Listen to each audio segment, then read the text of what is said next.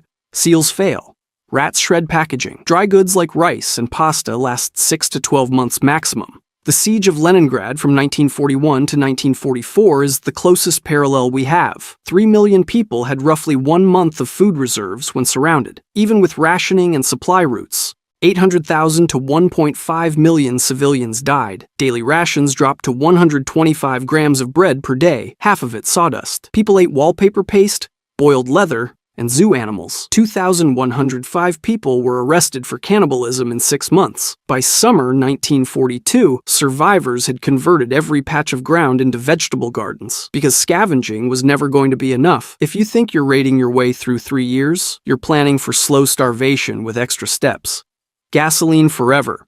The Walking Dead's biggest lie isn't the zombies. It's that Daryl's motorcycle still starts in Season 9. Regular gasoline begins degrading in 1 to 3 months. The E10 blend absorbs moisture and causes phase separation where fuel literally splits into layers. Non-ethanol gasoline lasts 6 to 12 months. Even with fuel stabilizer, maximum is 18 months. Diesel fares slightly better at 6 to 12 months, but modern ultra-low sulfur diesel degrades faster than old formulations because the sulfur that acted as natural preservative was removed. Popular mechanics called this out. If The Last of Us were true to life, none of the cars would start. But fuel isn't the only problem. Car batteries self-discharge and die within weeks to months. Tires degrade from oxidation alone. Industry consensus says replace after 6 years of service or 10 years from manufacture, regardless of tread. Paul Walker died in a crash involving 9-year-old tires. By year 3, rubber hoses crack, belts snap, and seals leak. The alternatives are grim. Wood gas generators powered over 1 million vehicles in World War II Europe, but require bulky gasifier apparatus and deliver only 60 to 70% of gasoline's power with constant tar maintenance. Biodiesel requires chemistry knowledge and methanol supplies. Every vehicle in The Walking Dead should be undrivable by Season 2, but at least you're stuck in one place, which means you can defend it, unlike the lone wolves. The lone wolf.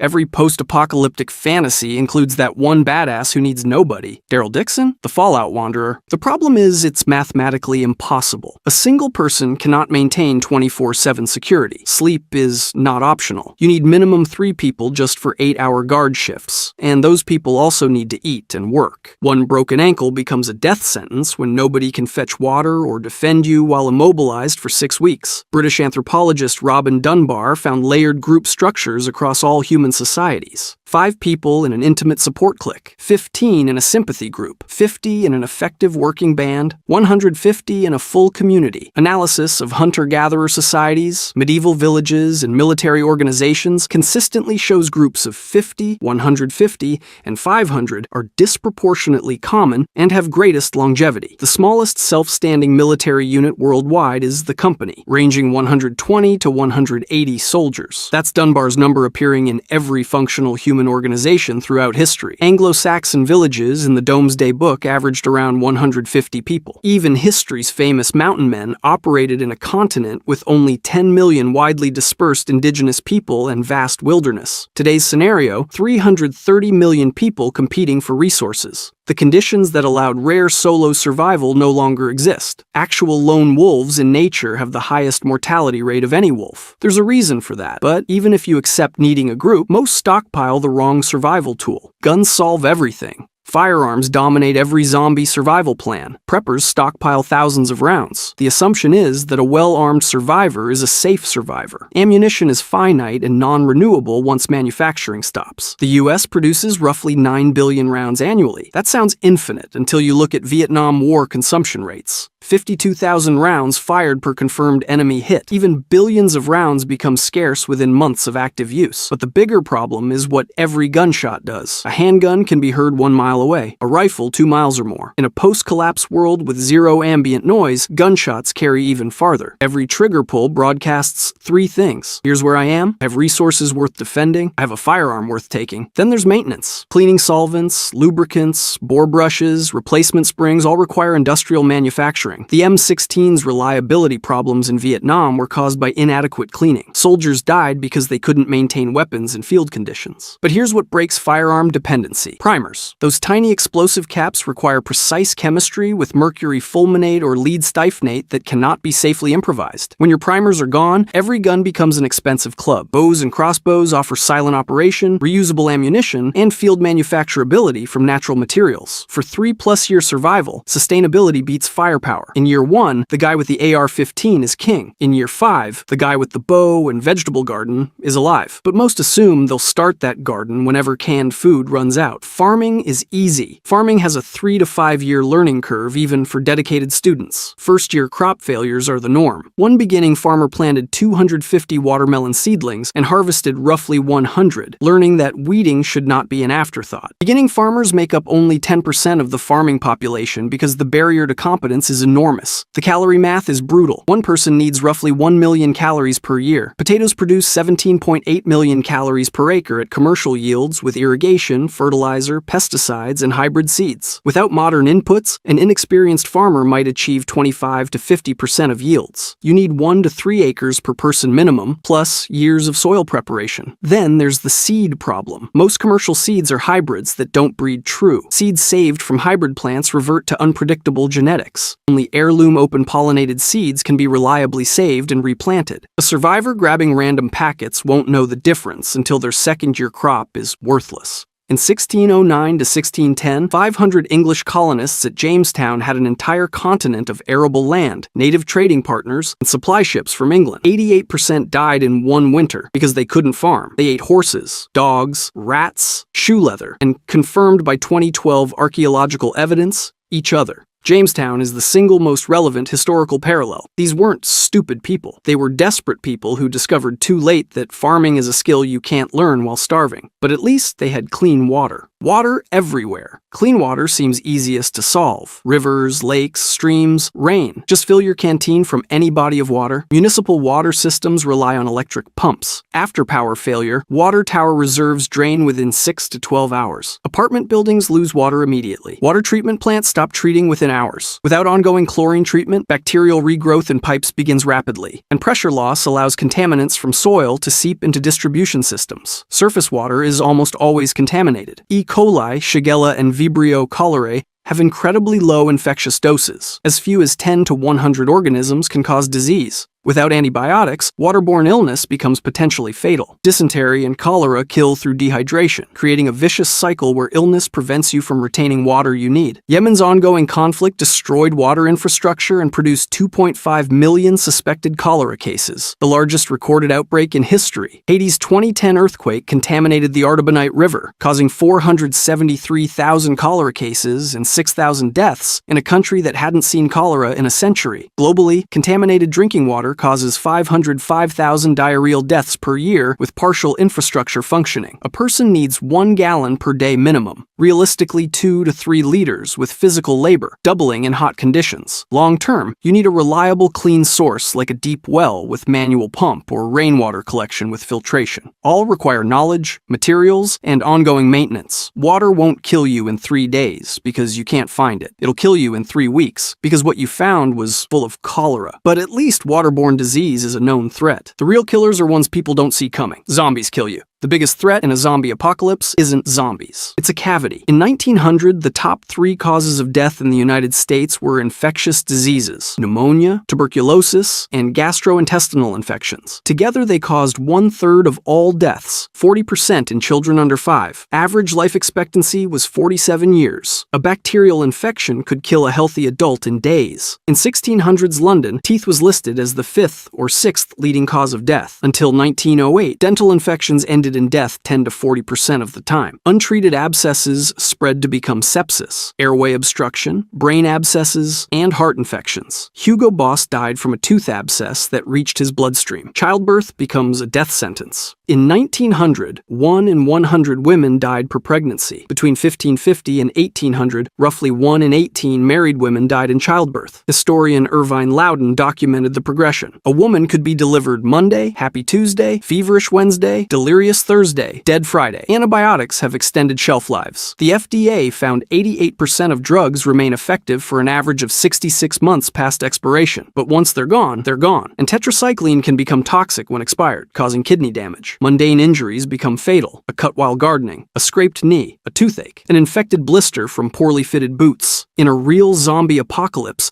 Your toothbrush saves more lives than your shotgun. But if mundane threats are this deadly, surely an impenetrable fortress keeps you safe. Build a fortress. The Walking Dead's walled communities look perfect. Build walls, post guards, stockpile resources, hunker down. Static defense is the ultimate answer. Medieval history has bad news. Medieval sieges were settled more often by starvation or disease than breached walls. The siege of Kenilworth Castle in 1266 lasted 172 days. The garrison surrendered with 2 days of food remaining, soldiers ravaged by dysentery. Even Richard the Lionheart's impregnable castle Gaillard fell after 8 months. Defenders always lost the same way. They ran out of food. But here's worse. A visibly fortified position advertises you have something worth taking. Walls signal resources. Watchtowers signal organization. Defenses signal weapons and food. Medieval commanders specifically targeted castles because controlling one meant dominating the region. Fortifications made you a priority target. Labor requirements are staggering. Medieval castle construction took years to decades and required hundreds of laborers plus skilled engineers. Even basic timber palisades demand constant maintenance. Wood rots, earth erodes, gates weaken, and timber fortifications burn. Maintaining a fortress drains resources from actual survival activities like farming. You need people on guard duty 24/7, regular patrols, maintenance crews, fixing walls and gates. All those people need to eat, and none are growing food while standing guard. What actually worked historically? Networks of communities with trade routes and alliances. The most successful medieval survival strategy wasn't one impregnable fortress. It was multiple interconnected positions supporting each other with supplies, information, and military aid. Every castle in history that was besieged had the same problem. Eventually, you run out of food. Walls don't grow crops. But even the best fortress with best supply lines can't protect you from the threat that breaks most survivors long before starvation. Mental toughness wins. Survivors imagine themselves as psychologically hardened warriors. Stoic, focused, enduring any horror without breaking. Physical preparation is everything. Mental health, just weakness you push through. The mind breaks first. The World War II study by Swank and Marchand found that after 60 days of continuous combat, 98% of surviving soldiers had become psychiatric casualties. The remaining 2% were identified as aggressive psychopathic personalities. Over 500,000 World War II service members suffered psychiatric collapse. 40% of all medical discharges were for psychiatric conditions. This isn't weakness. It's neurobiology. The human brain cannot sustain constant threat response indefinitely. PTSD rates among disaster survivors reach 30 to 40%. After Hurricane Katrina, PTSD prevalence rose from 15 to 21% over a year. Suicidal ideation more than doubled from 2.8 to 6.4%. A study of cruise ship sinking survivors found 51.7% of adolescents developed PTSD within 5 to 8 years. There's a documented phenomenon called give-up-itis. World War II Japanese prisoners called it bura bura. People reach a mental tipping point where living is hard, dying is easy, and they simply stop trying. Viktor Frankl documented that concentration camp survivors who focused on future goals or personal values were significantly more likely to survive. Research reveals that in extreme situations, only 15% of people show active survival qualities. 75% do nothing at all. 10% act irrationally. Even the 15% who initially thrive face boredom, loss of purpose, and the third quarter phenomenon where psychological distress peaks when novelty is worn off, but the end isn't in sight. After 60 days of constant danger, 98% of the toughest soldiers on Earth were psychologically broken. Your apocalypse lasts years, and the psychological pressure gets worse when the wrong person makes all decisions. The strongest fighter.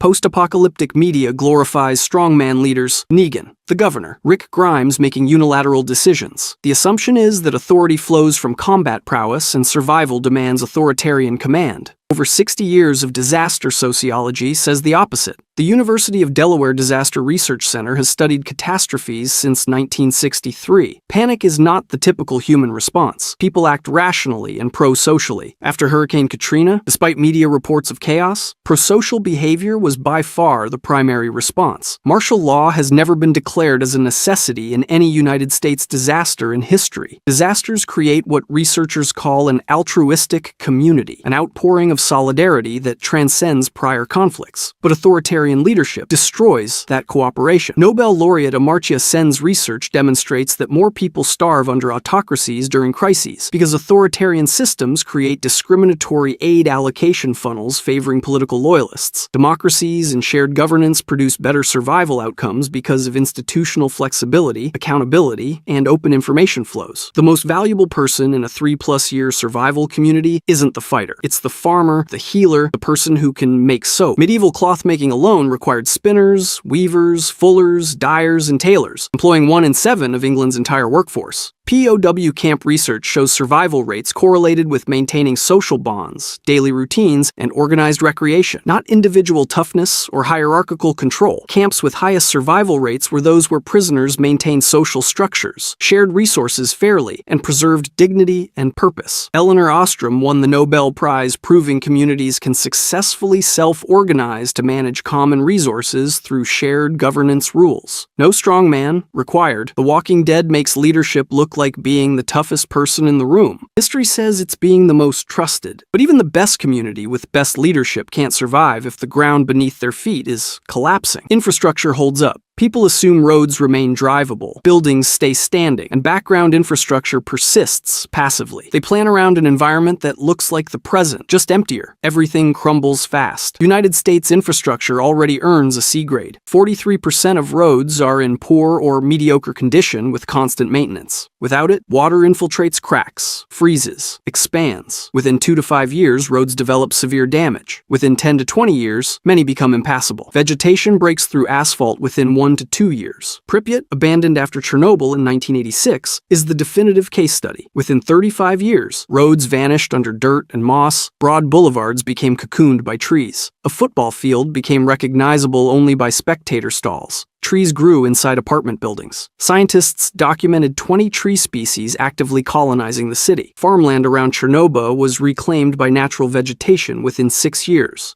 visible in satellite imagery. But the most terrifying failure involves nuclear power plants. Without operators, plants auto-shut down within roughly 2 days. Spent fuel cooling pools begin boiling away within approximately 10 days. When water drops below fuel rods at 700 degrees, pools catch fire, spreading radiation worth 10 to 20 cores of spent fuel into the environment. Miles-wide dead zones form around each facility. Gas pipelines depressurize without maintenance. Corrosion accelerates without electrical cathodic protection. Leaks develop within years. In urban areas, gas leaks plus any ignition source means fires and explosions, with nobody to respond. Pripyat had trees growing inside apartment buildings within a decade. Modern construction wasn't designed to withstand nature without human maintenance. Within 20 years, most buildings become structurally unsound. The world doesn't wait politely for you to scavenge it. It reclaims itself fast. And while you're watching infrastructure crumble, nobody's thinking about the most basic survival necessity requiring an entire industrial supply chain you no longer have: clothing and supplies. Nobody in zombie media worries about their shirt falling apart. Boots disintegrate and nobody mentions it. Firewood just appears. The assumption is these basics work out somehow. Based on experimental archaeology, making a single linen tunic from scratch takes 300 to 400 hours. Growing flax, harvesting, retting fibers, spinning thread, weaving fabric, cutting, sewing. That's 7.5 to 10 full weeks of work for one garment. Medieval textiles were treated as investment-grade material, so valuable their quality and width were sometimes regulated by law. In medieval England, cloth-making employed 1 in 7 of the entire workforce. Modern clothing lasts 2 to 3 years of normal wear. Under survival conditions with hard labor, no washing machines, and no replacement, most garments would be destroyed within months. Footwear is the critical failure point. Even the nearly self-sufficient Wilder family from Little House had to purchase boots. Making leather boots requires weeks of hide tanning, specialized tools, and years of cobbler training. Without functional footwear, you cannot farm, hunt, gather firewood, or travel. Then there's firewood. Heating a modest 1,500 square foot house through cold climate winter requires 3 to 6 cords of wood. Each cord weighs up to 2 tons. Add cooking and the total could reach 7 cords. All must be felled, bucked, split, stacked, and seasoned for 6 to 12 months before it burns efficiently. Green wood creates dangerous creosote buildup, causing house fires. And all of this by hand. No chainsaws, no hydraulic splitters. The gasoline expired 2 years ago. During Jamestown's starving time, colonists burned their own houses for firewood. The material cliff hits at year 3. Gasoline expired in year 1. Canned food is degrading. Batteries are dead. Tires are cracking. Modern clothing is in tatters. Every manufactured item becomes irreplaceable, and the skills to replace them require years of apprenticeship nobody thought to start. One shirt, 300 hours. That's the real math of the apocalypse. Because long-term survival isn't an action movie, it's a farming simulation with a steep learning curve and permadeath. The skills that matter after year 3 are agriculture, textile production, medicine, and community governance. Not combat, not scavenging. The lone wolf dies. The community of farmers, healers, and craftspeople survives. Everyone has imagined what it would be like to try and survive in a zombie apocalypse. And it's probably because it's super fun to imagine and interesting to talk about, but after this video, you will never imagine it in the same way. I've decided to list everything people get wrong about zombie apocalypse survival, starting with one people overlook: endless hordes. Most zombie fans assume the undead will roam forever, creating an endless nightmare that never stops. The Walking Dead shows walkers stumbling around for years, and World War Z depicts massive swarms that seem unstoppable across entire continents. Zombies would decompose insanely fast. Without immune systems or metabolism,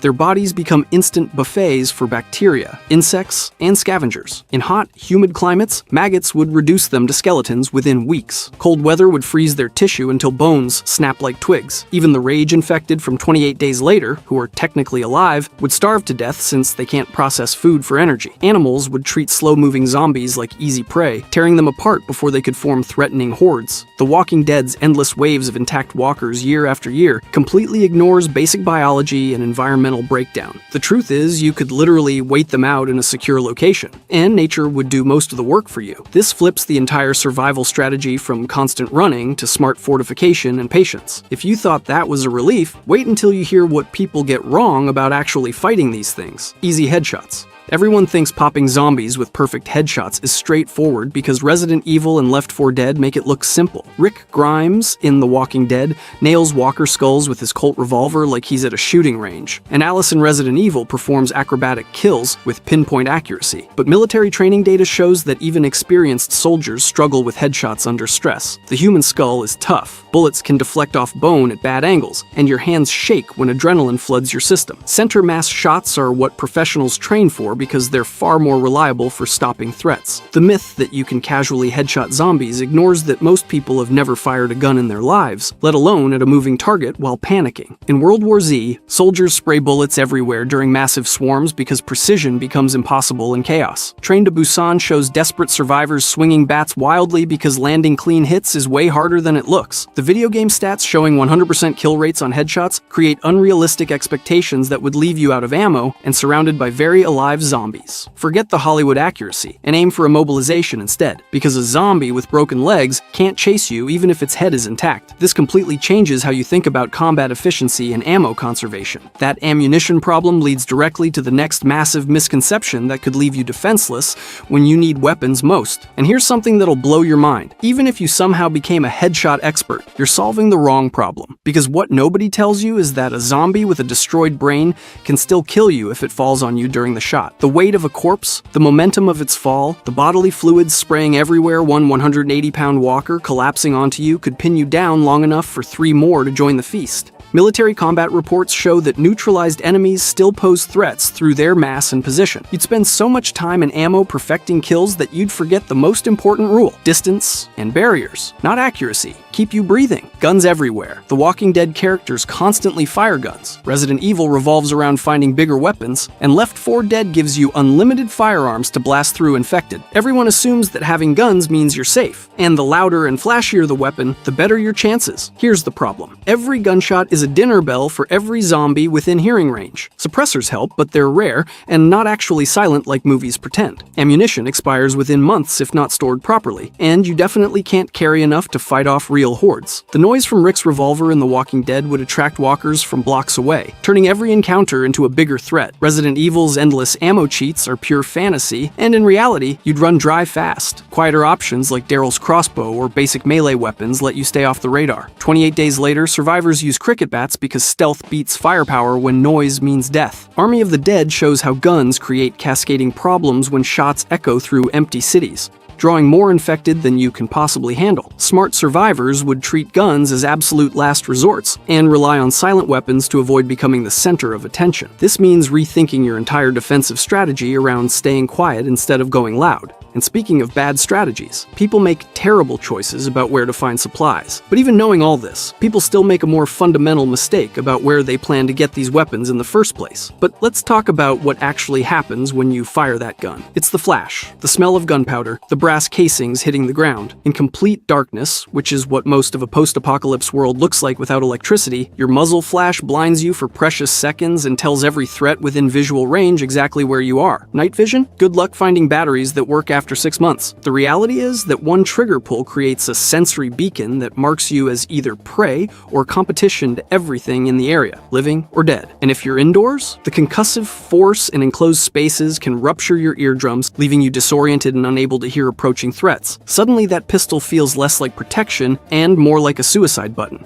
If you are enjoying this breakdown and want to be a part of a larger community and get your views actual notice, the Discord server is absolutely for you. Link is in the description below. Store raiding. The first thing everyone plans to do is hit up the grocery store or pharmacy, just like the survivors in Dawn of the Dead who hole up in a shopping mall. World War Z shows panicked crowds flooding stores in the early outbreak, and the Walking Dead survivors constantly search abandoned shops. But think about it. Every desperate person has the same idea. Stores become death traps packed with infected shoppers fighting over the last supplies. The mall in Dawn of the Dead turns into a siege precisely because it's an obvious target. Chaos at supply points spreads infection faster than anywhere else when people are crammed together in panic mode. Georgetown emergency management experts point out that preparing at home before disaster strikes gives you way better odds than joining the mob. Rural scavenging from scattered houses means less competition and fewer infected encounters. The Walking Dead's early seasons show characters dying in stores because crowds turn into feeding frenzies. Train to Busan demonstrates how public spaces become instant kill zones when everyone converges on the same spots. Stock up at home ahead of time or skip the obvious targets entirely, because the crowd will get you killed faster than the zombies. This shifts survival prep from reactive scrambling to proactive planning before things go south. But even with supplies handled, people seriously underestimate the wrong threat. But avoiding stores might save you from crowds, yet there's an even deadlier threat that everyone underestimates until it's too late. And there's another layer to the store problem that nobody thinks about. Legal liability turns into lethal reality. Those same stores have security systems, locked cages, and reinforced areas designed to keep people out. In a panic, you're trying to break into a pharmacy cage while zombies break into the store. You're making noise with crowbars and bolt cutters, you're trapped in corners with limited exits, and you're surrounded by glass and aluminum that amplifies every sound. Plus, stores are designed with customer flow in mind. Long aisles, limited sight lines, and choke points at checkouts. It's a shooting gallery where you're the target. The survivors who raid stores successfully in movies have something you won't: empty stores. In reality, you'll arrive to find hundreds of people with the same idea, which means you're not just avoiding zombies, you're navigating a human stampede in the worst possible terrain. Zombie focus. Every zombie story puts the undead front and center as the main danger. The Walking Dead, World War Z, and 28 Days Later all make zombies the primary antagonists that survivors must constantly fear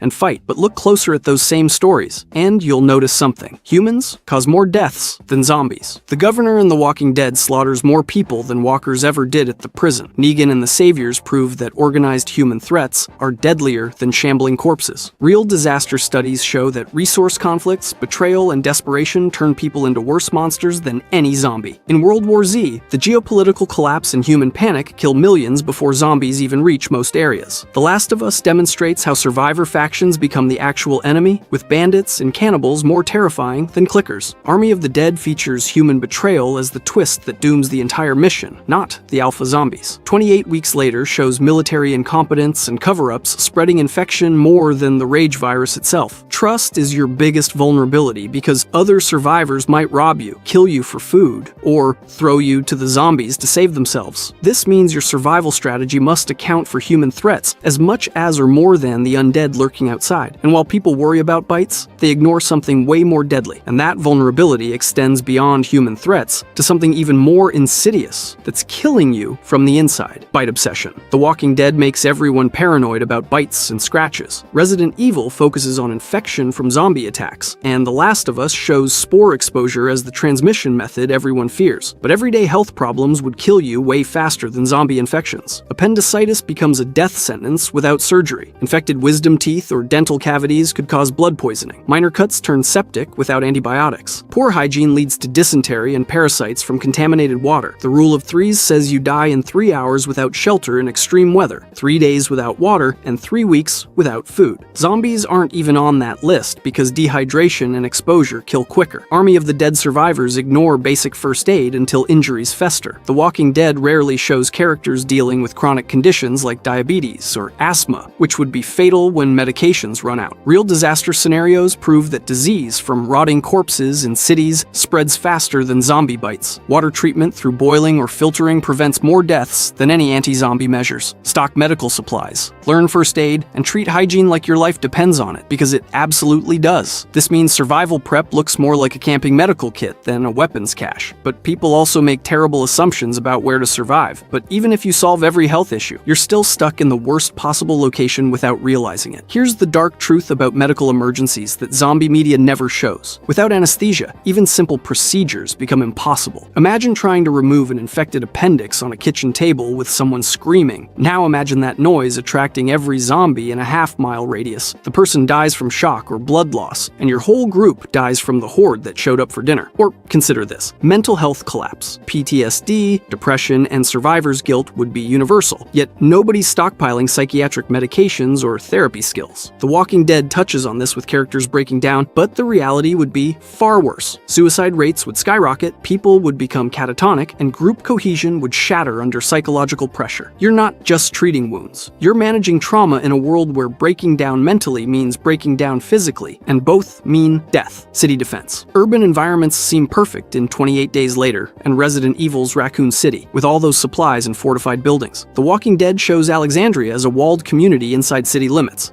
and World War Z depicts military defenses in urban centers. But cities are death traps for multiple reasons. Rotting corpses everywhere spread disease faster than zombies spread infection. Dense populations mean massive hordes of infected people concentrated in small areas. Infrastructure fails immediately, leaving no power, water, or sewage systems. The Last of Us shows how urban environments become fungal nightmares when buildings trap moisture and decay. High-rise apartments in Train to Busan become vertical coffins when stairwells fill with infection. Dawn of the Dead's mall works temporarily, but eventually attracts too many zombies and hostile humans. Military containment in 28 Weeks Later fails because cities have too many entry points to secure. Science experts point out that urban heat accelerates zombie decomposition, but also creates unbearable living conditions for survivors. Get to rural areas with natural water sources, lower population density, and space to grow food. Islands work even better since zombies can't swim, as World War Z mentions with offshore havens. This completely changes where you plan to go when the outbreak hits, and even if you pick the right location. People mess up the timing and that assumption about rescue coming eventually. It's built on a fantasy about military response that completely ignores reality. Quick resolution. Everyone assumes the military will handle outbreaks quickly, like in Resident Evil where special forces show up, or World War Z where governments coordinate global responses. The Walking Dead implies that help is coming in early episodes before characters realize it's not, but logistics make fast responses impossible. The military can't be everywhere at once, and communication breaks down immediately during widespread panic. Historical disaster responses show that even prepared organizations take days or weeks to mobilize effectively.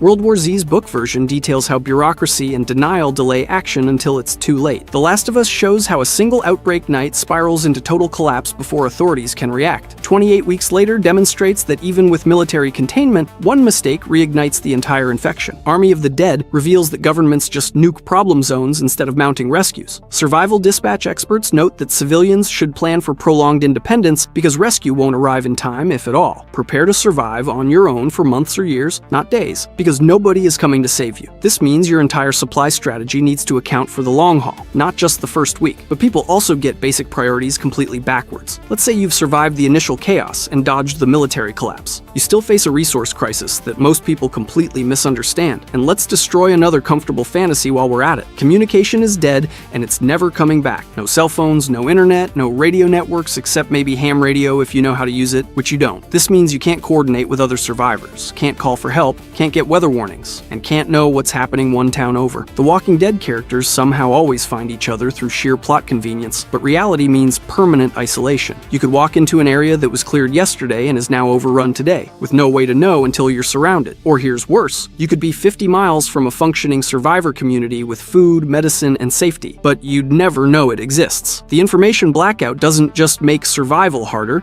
it makes hope impossible, because you can't know if things are getting better or if you're alone in a dead world. Food first. Everyone focuses on stockpiling food because zombie media shows survivors raiding kitchens and fighting over rations. The Walking Dead constantly features food scarcity, and World War Z shows supply chain collapse making meals scarce. But water kills you way faster than hunger. 3 days without water versus 3 weeks without food means hydration is your top priority. Clean water sources are harder to secure than you think because municipal systems fail immediately. Boiling and filtering become essential skills that most people don't have. The Walking Dead rarely shows the reality of water purification efforts. Army of the Dead characters lug around guns instead of water containers. Reddit survival communities emphasize that water stockpiles run out fast, so you need sustainable sources like rainwater collection or natural springs. Dehydration impairs your judgment and physical ability, making you zombie food even if you have a full pantry. Secure clean water first, then worry about food, because all the canned goods in the world won't help if you die of thirst. This reordering of priorities changes what you pack and where you go during evacuation. And speaking of supplies, people assume things last forever. Water might kill you in days, but the next mistake ensures you won't even survive that long. Eternal resources. Video games like Left 4 Dead and Resident Evil let you find supplies in perfect condition years after the outbreak. The Walking Dead shows characters using vehicles and generators long after infrastructure collapse, but everything degrades fast without maintenance. Gasoline goes bad in 3 to 6 months, turning vehicles into useless metal boxes. Batteries corrode, medications expire, and canned food loses nutritional value over time. No HVAC means you die from heat stroke or hypothermia in extreme climates. Survivors in Army of the Dead find Las Vegas full of useless gear because time destroyed everything. 28 weeks later shows how quickly London falls apart without human maintenance. Generators need fuel and create carbon monoxide poisoning in enclosed spaces, something Resident Evil conveniently ignores. Real preppers know that sustainable solutions like solar chargers, manual tools, and preserved food through old-school methods are the only long-term answers. Plan for resource production, not just consumption, because scavenging runs dry fast. This means learning skills like farming, hunting, and crafting instead of just hoarding. But even with resources managed, people make fatal social mistakes. Even if you somehow maintain your resources perfectly, the next mistake would destroy you from within your own group. But the resource degradation problem goes even deeper into stuff you'd never think about. Rubber rots. Every seal, gasket, hose, and tire becomes brittle and useless within a year or two. Your gas mask? The rubber seal fails and you're breathing spores or airborne pathogens. Your water filtration system? The O-rings crack and now you're drinking contaminated water without knowing it. Shoes fall apart, leaving you barefoot in a world of broken glass and infected blood. Even bullets degrade. The primers corrode, the powder absorbs moisture, and suddenly your gun goes click instead of bang when you need it most. And forget about electronics completely. Capacitors fail, circuits corrode, and electromagnetic pulses from infrastructure collapse could fry anything solid state anyway. The comfortable modern world isn't just gone, it's actively disintegrating around you, and every day makes the tools you're counting on less reliable until you're basically living in the Stone Age with a zombie problem. Instant trust. The Walking Dead starts with Rick joining groups, and survivors in most zombie media quickly form alliances. World War Z shows humanity coming together, and The Last of Us has Joel partnering with Ellie almost immediately. But real disasters reveal that strangers are dangerous until proven otherwise. Resource scarcity drives people to rob and kill for survival advantages. The Walking Dead's later seasons prove this with the Saviors, Whisperers, and endless hostile groups. Betrayal plots in Army of the Dead show how greed destroys cooperation. The Last of Us bandits ambush travelers routinely because desperation erases morality. Without background checks or quarantine protocols, you invite infection and violence into your safe zone. Strip searches and isolation periods for newcomers are essential, as 28 weeks later demonstrates when ignored, protocols restart the outbreak. Trauma from having to euthanize infected loved ones would break most people psychologically. Keep groups small with vetted members, or stay solo in rural areas if you can't trust anyone. This means having strict entry policies and being willing to turn people away, which most shows portray as villainous, but is actually smart survival. And the final big mistake ties everything together. And this brings us to the ultimate misconception that ties everything together and reveals why most survival plans are doomed from the start: combat focus. Zombie media is packed with fight scenes. Resident Evil features non-stop action. Left 4 Dead is pure combat, and The Walking Dead survivors fight through walker hordes constantly. But fighting should be your absolute last resort. Every engagement risks injury, infection,